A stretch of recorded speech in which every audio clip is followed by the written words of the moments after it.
Assalamualaikum warahmatullahi wabarakatuh. Selamat datang kembali di Edunesiania Online Learning Community. Teman-teman guru inspiratif, mari kita lanjutkan diskusi kita mengenai implementasi kurikulum merdeka. Kali ini kita akan mendiskusikan beban belajar kurikulum merdeka pada fase landasan, yaitu pendidikan usia dini.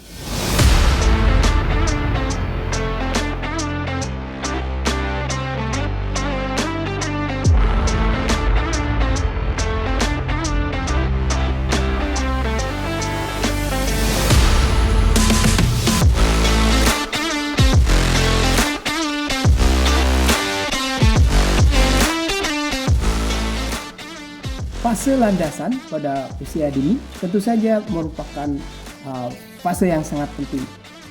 Pada fase tersebut, pendidikan menanamkan landasan-landasan, baik landasan intelektual, sikap, kemudian juga perkembangan fisik motorik, baik motorik halus maupun motorik kasar.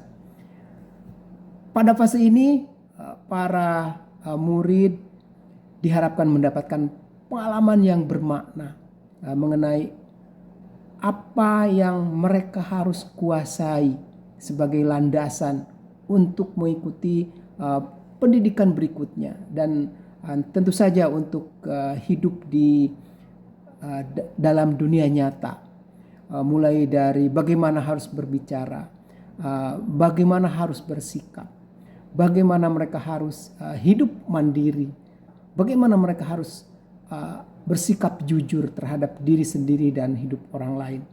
Semua itu merupakan sebuah landasan penting yang nanti akan menentukan kualitas pribadi untuk mengikuti pendidikan selanjutnya dan memegang peran sebagai individu dan sebagai anggota sosial di masyarakat. Baik, kita mulai dari struktur kurikulum. Dalam struktur kurikulum PAUD terdapat dua kegiatan utama, yaitu kegiatan intrakurikuler dan kegiatan proyek penguatan profil pelajar Pancasila. Mari kita lihat karakteristik kegiatan intrakurikuler di PAUD. Yang pertama, tentu saja kegiatan pembelajaran intrakurikuler dirancang agar anak mencapai kemampuan yang tertuang di dalam capaian pembelajaran. Hal ini tentu saja merupakan karakter penting bahwa pembelajaran harus memiliki target, dan pada kurikulum merdeka target pembelajaran tertuang semuanya dalam capaian pembelajaran. Berikutnya, intisari dari kegiatan pembelajaran intrakurikuler adalah bermain bermakna sebagai wujud merdeka belajar dan merdeka bermain. Nah, ini sebuah karakter pada kurikulum PAUD bahwa mereka itu belajar, namun tentu saja dalam konteks bermain. Jadi konteksnya adalah bermain tapi yang bermakna. Dan kita harus menyajikan pembelajaran yang merdeka buat mereka. Guru memberikan pilihan-pilihan yang tentu saja sesuai dengan minat, bakat, dan keinginan mereka. Berikutnya, pembelajaran harus bermakna. Itu artinya kegiatan yang dipilih harus memberikan pengalaman yang menyenangkan dan bermakna bagi anak. Disinilah guru harus memilih kegiatan dan pesan-pesan pembelajaran yang dapat diterapkan dalam kehidupan sehari-hari dan juga sesuai dengan perkembangan psikis maupun fisik mereka.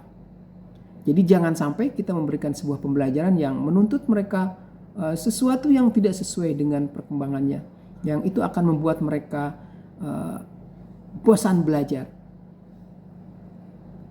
Berikutnya, Pembelajaran harus kontekstual. Tidak ada pembelajaran di tingkat PAUD yang sifatnya teoritis.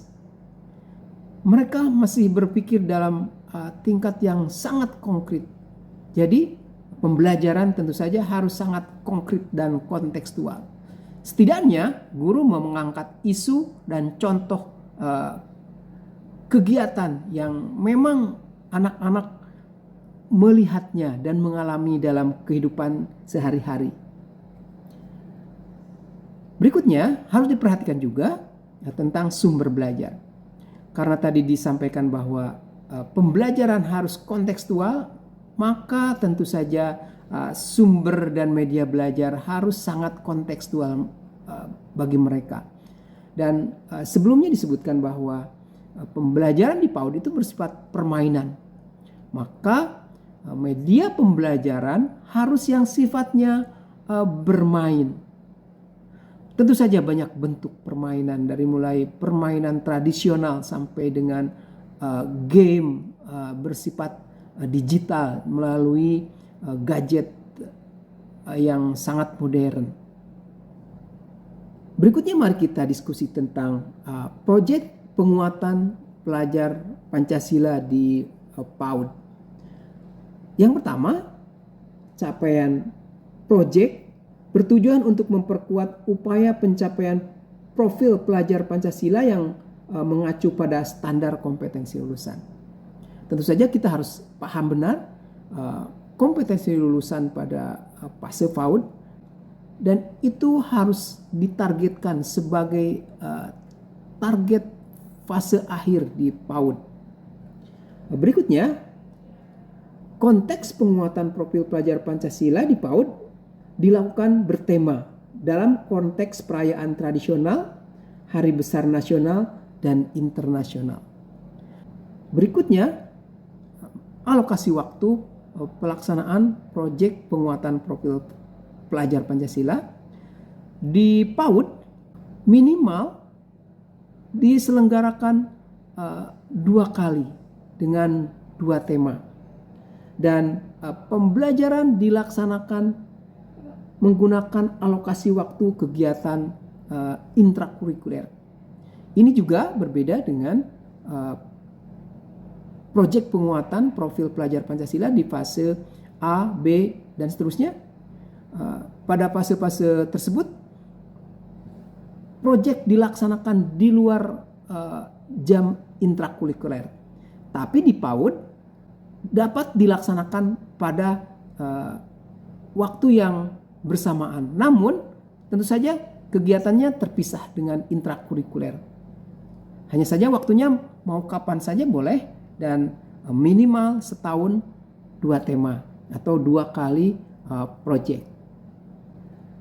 Berikutnya mari kita lihat tema pada proyek PAUD. Yang pertama, Aku Sayang Bumi. Ini kaitannya dengan gaya hidup berkelanjutan. Kemudian yang kedua, mengenai Aku Cinta Indonesia. Tema ini terkait dengan kearifan lokal. Yang ketiga, tema Kita Semua Bersaudara. Ini terkait dengan Bhinneka Tunggal Ika. Dan yang keempat adalah imajinasi dan kreativitasku.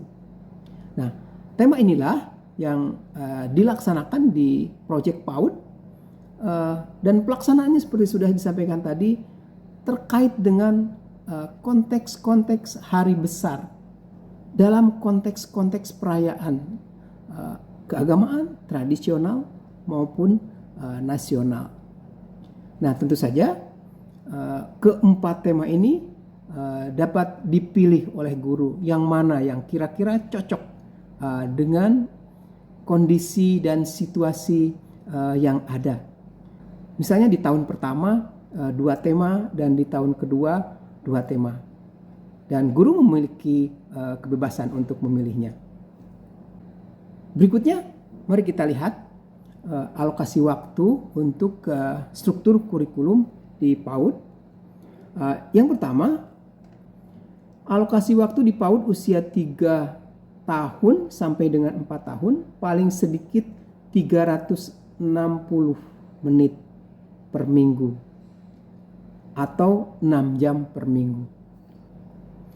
Berikutnya, untuk alokasi waktu pembelajaran di PAUD usia 5 sampai 6 tahun paling sedikit 900 menit per minggu atau 15 jam per minggu.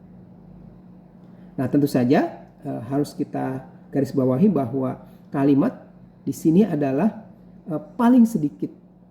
Itu menandakan bahwa kita bisa menambah jam pembelajaran. Demikian penjelasan singkat mengenai beban belajar di PAUD. Mudah-mudahan dapat memberikan gambaran kepada para guru PAUD untuk mengimplementasikan kurikulum Merdeka. Terima kasih. Salam edukasi dari Edunesiania.